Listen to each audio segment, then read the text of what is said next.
when we talk about macros, I think we make it too complicated. And one of the analogies, like, oh, I don't want to, like you say, I don't want to track macros. And one of the analogies I like to give, or the scenario I like to give, is like when a lion is about to attack a gazelle, does he or she says, most of the female lions are the ones that hunt. Does the lion say, gee, I wonder how much protein's in that gazelle? I wonder how much carbohydrates and fat is in that gazelle? No. They just eat real food. So basically, and you kind of alluded to it a little bit when you said, especially animal protein. If you focus on eating animal protein and you eat meat first, so if you're sitting down at the table and you've got potatoes and vegetables and some kind of meat source, if you eat meat first, I don't like making guarantees, but I almost guarantee you will not overeat other things. Very true. Yeah.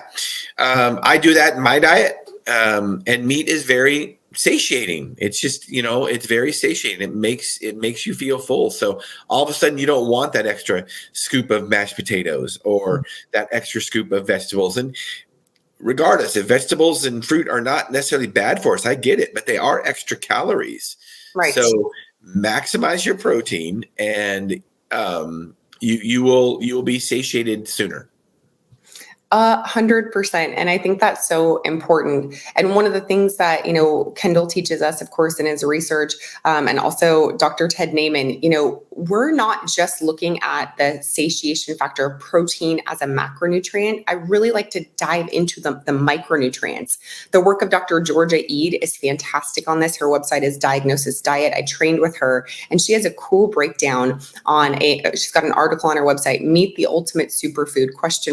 And she's got a graph on there showing how many vitamins and minerals red meat has. It actually outranks a lot of fruits and vegetables. And the cool thing about animal products is we've got bioavailable nutrients, right? A lot of times in our plants, we've got things that block nutrient absorption, like oxalates, and this is why a lot of my clients actually, I'll take them off salads. If they come to me and they're like, I'm bloated all the time and I can't digest anything and my stomach hurts. And I'm like, well, what are you eating? They're like, a salad every day for lunch. I'm like, well, that's great. You're getting your nutrients, but actually your body's not loving that salad, right? It's creating more inflammation in your gut than it is giving your nutrients. So transitioning over to that really bioavailable, nutrient-dense, animal-based diet. Again, it's not just the protein that we're looking at. Man, we've got potassium, magnesium, sodium, calcium, even in animal products, right? We're looking at iron and selenium and all of these beautiful, wonderful, smaller components of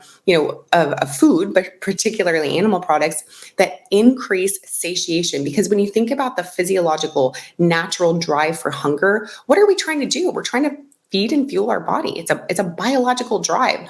And so I tell my clients, if you are constantly craving food, if you're always hungry and all you're doing is going to the pantry and eating Oreos and drinking wine and eating, like apples, your body's missing all of these nutrients. And so it's going to continue to seek out, it's going to continue to hunt just like that lioness, right? But the problem is we've got constant access to all this crappy food. It's not a deer that we're eating, and so our body's like, well, I need more because I need all of the nutrients that are present in that deer. So again, that's a work of Dr. Ted Naiman, the protein to energy hypothesis, that essentially says that our bodies are biologically programmed to seek out a set number of protein grams every single day before we can achieve that satiation and stop looking for food.